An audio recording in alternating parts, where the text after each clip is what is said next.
বন্ধুরা, আশা করি সকলেই অনেক ভালো আছেন। তো আপনাদের সামনে আবার আমি হাজির হয়েছি নতুন একটি ভিডিও নিয়ে। আজকের ভিডিওটি কিন্তু খুব গুরুত্বপূর্ণ, কারণ আজকের ভিডিওতে আপনাদেরকে দেখাবো 3/4 হাতার নাইটি কিভাবে কাটিং করতে হয়। তো তার জন্য এখানে কিন্তু আমি 3 মিটার ছিট নিয়ে নিয়েছি। এই ছিটটাকে পুরোটাকে আমি 4 ভাঁজে ভাঁজ করে লম্বাভাবে শার্ট করে নেব। এই যে দেখুন, এখানে কিন্তু আমি 4 পার্টে ভাঁজ করে লম্বাভাবে পুরো ছিটটাকে মেরে নিলাম। মেরে নেওয়ার পরে ছিটের যে খোলা সাইড সেটা আমি আমার অপর দিকে রেখেছি, আর যেটা বন্ধ সাইড সেটা নিচের দিকে রেখেছি। নাইটির সিট কাটিং করার সময় সব নাইটি সিট কাটিং করার সময় বন্ধ সাইডটা নিচের দিকেই রাখতে হয়।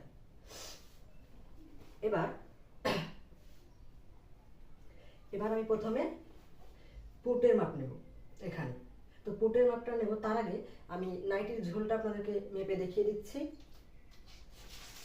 এই যে এখান থেকে একবারে উপর থেকে ফিতাটাকে ধরে এইভাবে দেখুন, এখানে কিন্তু আছে আমার 58 ইঞ্চি। তো নাইটিটা যার জন্য বানানো হবে তার ঝোল কিন্তু 56 ইঞ্চি, আর ছেদটা আছে 58 ইঞ্চি। 2 ইঞ্চ আমার সেলাইয়ে চলে যাবে, তাই পুরো ছেদটা আমি রেখে দেবো, নিচ থেকে কাটিং করব না। আপনাদের যদি ঝোলটা আরো কারোর কম হয় তাহলে আপনারা নিচ থেকে কেটে বাদ দিয়ে দিতে পারেন। এবার এখানে পুটের মাপ নেব। এটাও দেখুন আমার জোড়া সাইড আছে, এই জোড়া সাইডটা আমি পুটের মাপ নেব। তো পুটটা আমাদের যার যতটুকু হবে সেটাকে 2 দিয়ে ভাগ করতে হবে। তো এখানে আমার পুট আছে 14 ইঞ্চি, 2 দিয়ে ভাগ করলে হচ্ছে 7 ইঞ্চি। তো এখানে আমি 7 ইঞ্চের দাগ দেব। এই যে দেখুন, এখানে 7 ইঞ্চিতে আমি দাগ দিলাম। এবার এই দাগটার এখানে ফিতাটাকে ধরে এখান থেকে আর্মহোলের ঝোলটাও কিন্তু আমাকে 7 ইঞ্চি নিতে হবে। এই যে দেখুন, আর্মহোলের ঝোলটাও আমি 7 ইঞ্চি নিলাম। এবার এই দাগটাকে এভাবে সোজা করে মিলিয়ে দেব। এই যে এবার এখানে আমার গলা কাটিং হবে। তো গলার চওড়াটা নেব এখানে আমি 3 ইঞ্চ, আর গলার ঝোলটা নেব 6 ইঞ্চ। দাগটাকে একটু এভাবে বড় করে দিতে হবে। তারপরে এখানে আবার গলার চওড়াটা নিতে হবে, এখানে আমি 3 ইঞ্চ নেব। এবার এই দাগটার সাথে এই দাগটাকে মিলিয়ে দেব।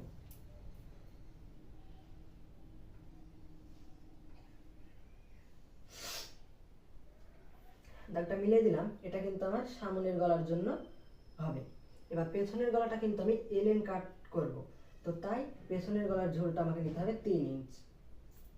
3 ইঞ্চে দাগ দিলাম, দাগটাকে এভাবে সোজা করে এই দাগের সঙ্গে ঠেকিয়ে দিলাম। এবার এখানে আমি এলেন কাটের যে গোলটা হয় সেটা, সেই শেপটা দিয়ে নেব। এই যে দেখুন, এভাবে এলেন কাটের শেপটা দিয়ে নিলাম। এখানে আমি এলেন কাটের শেপটা দিয়ে নিলাম। এলেন কাটটা কাটিং করার পরেই কিন্তু আমি সামনেটা কাটিং করব। সামনেটা আলাদাভাবে বের করে নেওয়ার পরে কাটিং করব। দুটো একসাথে কাটিং করলে কিন্তু সামনে এবং পেছনে দুই সাইডটা এক হয়ে যাবে, তাই পেছনটা কাটিং করার পর আমি পরে কাটিং করব সামনেটা গলা। এবার এখানে আমাকে নিতে হবে বডির মাপ। এখানে বডি আছে আমার 36 ইঞ্চি। তো 36কে যদি আমরা 4 দিয়ে ভাগ করি তাহলে কিন্তু হবে 9 ইঞ্চ, তাই 9 ইঞ্চ আমি দাগ দেব। এবং সাইডে আমি 1 ইঞ্চ ভেতরে সেলাইয়ের জন্য এক্সট্রা রেখে দেব। এই যে দেখুন, 1 ইঞ্চ এক্সট্রা নিলাম। টোটাল কিন্তু এখানে আমি নিলাম 10 ইঞ্চ। 9 ইঞ্চ আমার লাগবে এবং 1 ইঞ্চ আমি এক্সট্রা রেখে দেব সাইডে। 10 ইঞ্চে দাগ দিলাম। এবার আর্মহোলের এই দাগটাকে পুরোটাকে এভাবে এই পর্যন্ত দিয়ে নেব। এবার এই যে আর্মহোলের এখানকার যে দাগটা শেপটা হবে সেই শেপটা দিয়ে নেব।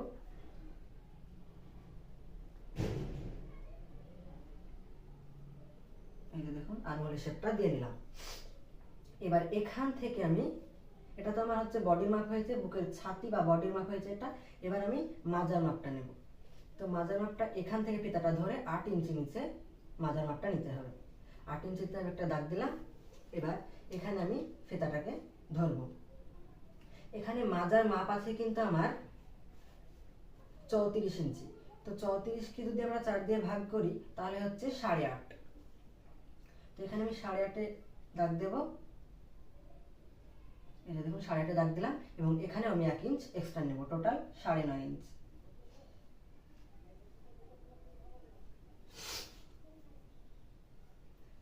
যে দেখুন দাগটা দিলাম। এবার আমি এই যে 1 ইঞ্চ এক্সট্রা নিয়েছি সেই দাগটার কাছে ফিতাটাকে এভাবে ধরবো, ধরে এই সাইডের সঙ্গে একবারে একদম ধারের সঙ্গে এভাবে মিলিয়ে দেবো পাতলা ভাবে। তো তার আগে আমি কিন্তু এই নিচ থেকে একদম এই নিচ থেকে খোলার দিকে মানে খোলা সাইডের দিকে আমি 16 ইঞ্চি উপরে একটি দাগ দেব। এই 16 ইঞ্চি উপরে দাগ দিলাম। এই দাগটার সঙ্গে কিন্তু আমি এই দাগটাকে মিলিয়ে দেবো, এই দুটোকে অ্যাডজাস্ট করে দেবো। এই যে দেখুন এভাবে মিলিয়ে দেবো।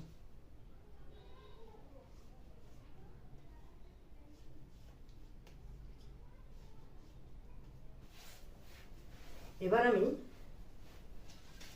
এই যে 1 ইঞ্চ এক্সট্রা নিয়েছি সেই দাগটার কাছে ফিতাটাকে এভাবে ধরবো, ধরে এই সাইডের সঙ্গে একবারে একদম ধারের সঙ্গে এভাবে মিলিয়ে দেবো পাতলা ভাবে। তো তার আগে আমি কিন্তু এই নিচ থেকে একদম এই নিচ থেকে খোলার দিকে মানে খোলা সাইডের দিকে আমি 16 ইঞ্চি উপরে একটি দাগ দেব। এই 16 ইঞ্চি উপরে দাগ দিলাম। এই দাগটার সঙ্গে কিন্তু আমি এই দাগটাকে মিলিয়ে দেবো, এই দুটোকে অ্যাডজাস্ট করে দেবো। এই যে দেখুন এভাবে মিলিয়ে দেবো।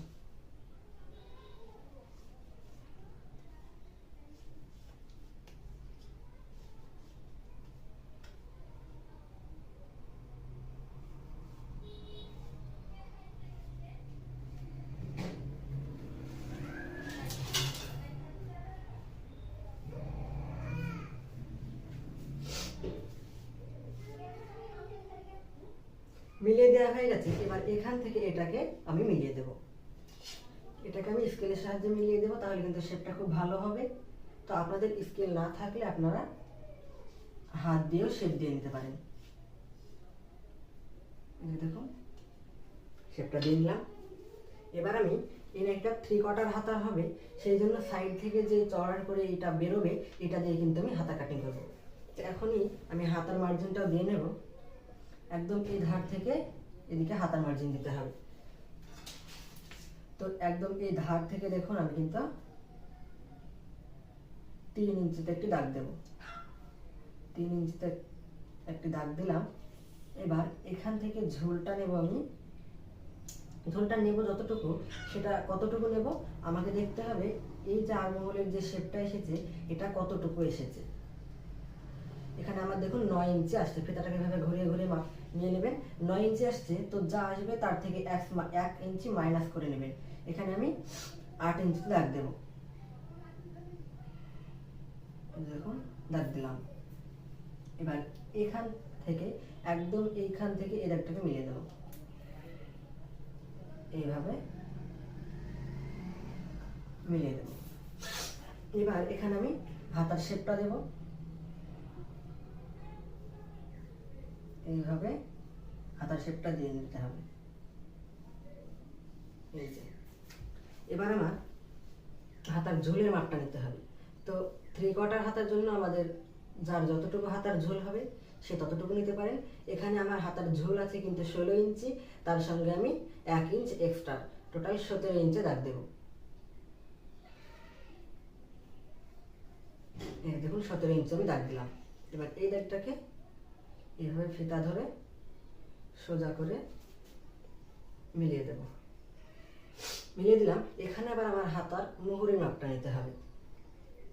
তো এখানে আমি হাতার মুহুরি আমার কিন্তু এখানে দেখুন 6 ইঞ্চ আসছে। এই একদম নাইটির যে ফিটের ধারটা, এই ধারটা থেকে ধার থেকে এই দাগ পর্যন্ত, বডির এই দাগ পর্যন্ত আমার 6 ইঞ্চ আসছে। তো 6 ইঞ্চ পুরোটাই কিন্তু আমার লেগে যাবে। তাই এখানে আমি আর দাগ দিলাম না, এটাকে এইভাবে ফিতাটাকে এইভাবে ধরে নিতে হবে। এখানকার দাগটা আমি স্কেলের সাহায্যে দেব।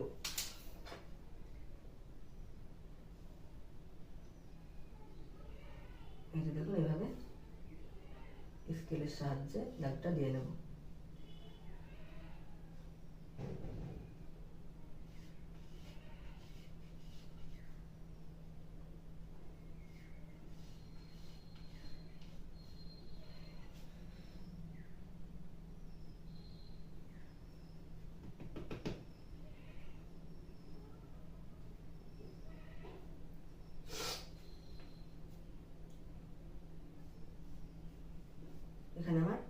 হাতার শেপটা দেওয়া হয়ে গেছে, এই বরাবর কিন্তু আমি হাতাটা শেপ বরাবর কাটিং করে নেব। তো প্রথমে আমি বডিটা কাটিং করব, একদম এখান থেকে কাটিংটা শুরু করব।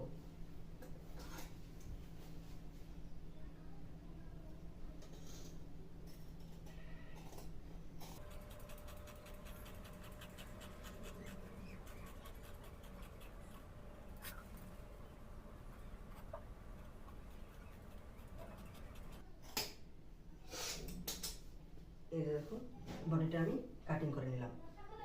এবার এখান থেকে যে 8 ইঞ্চিতে মাজাটা নিয়েছিলাম, এই মাজার এখানটায় আমি একটি কাট বসাবো। কারণ এই কাটটা বসানোর কারণ হচ্ছে এখানে আমার ফিতাটা বসবে নাইটি, তো তৈরির সময় যাতে আমার মনে থাকে এখানে ফিতাটা লাগাতে হবে, সেই জন্য কিন্তু কাটটা বসিয়ে নিলাম। এবার আমি পেছনের গলাটা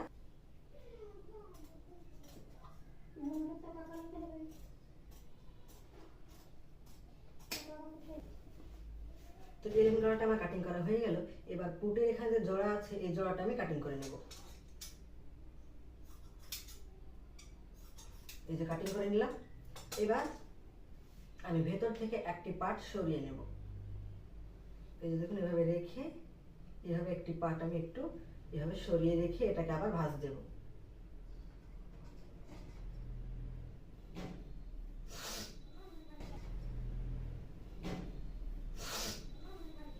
ভাঁজ দেওয়ার পরে এবার আমি সামনের জন্য যেরকম ডিজাইনের গলাটা বানাবো সেই রকমই কিন্তু হবে। তো এখানে আমি গোল গলা করব, তো এইভাবে পেছনের পার্টটাকে আবার এখানে বসিয়ে আবার আমি এই শেপ বরাবর কাটিং করে নেব, তাহলে কিন্তু আমার গোল গলা হয়ে যাবে। আপনারা অন্য ডিজাইন করতে চাইলে অন্য ডিজাইনও করতে পারেন।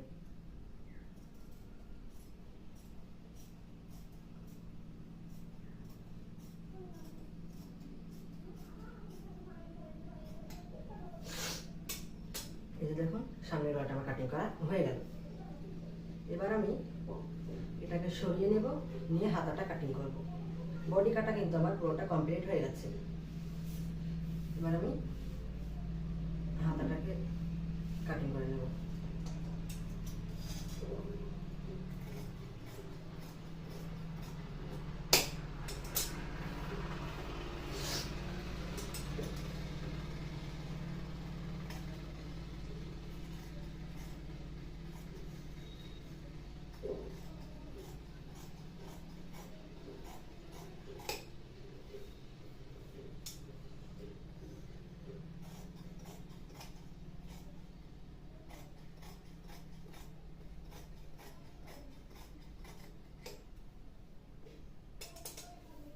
এই যে দেখুন এবারে হাতাটাও কিন্তু আমার বেরিয়ে গেল।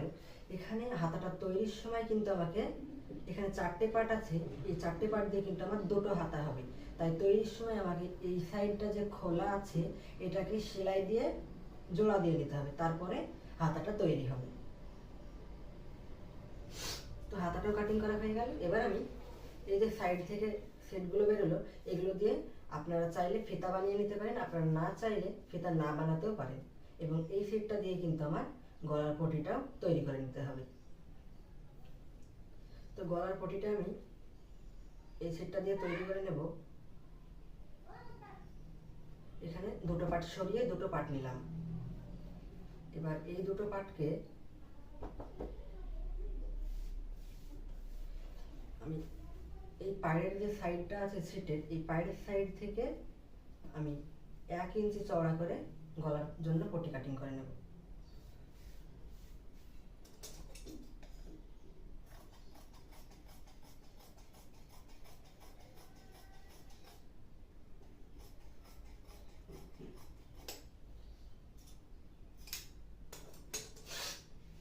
এখানে দুটো পার্ট আছে, এই দুটো দিয়ে কিন্তু আমার সামনের এবং পেছনের গলা তৈরি হয়ে যাবে। এবার এখান থেকে যে ছেদটা বেরোলো এটা দিয়ে কিন্তু আমাদের মাজার ফিতাটাও হয়ে যাবে।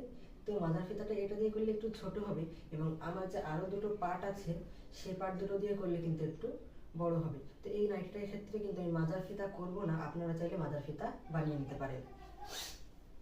আশা করি ভিডিওটা সকলেই বুঝতে পেরেছেন। কারো যদি কোথাও বুঝতে অসুবিধা থাকে অবশ্যই কমেন্টে জানাবেন, আমি বুঝিয়ে দেওয়ার চেষ্টা করব।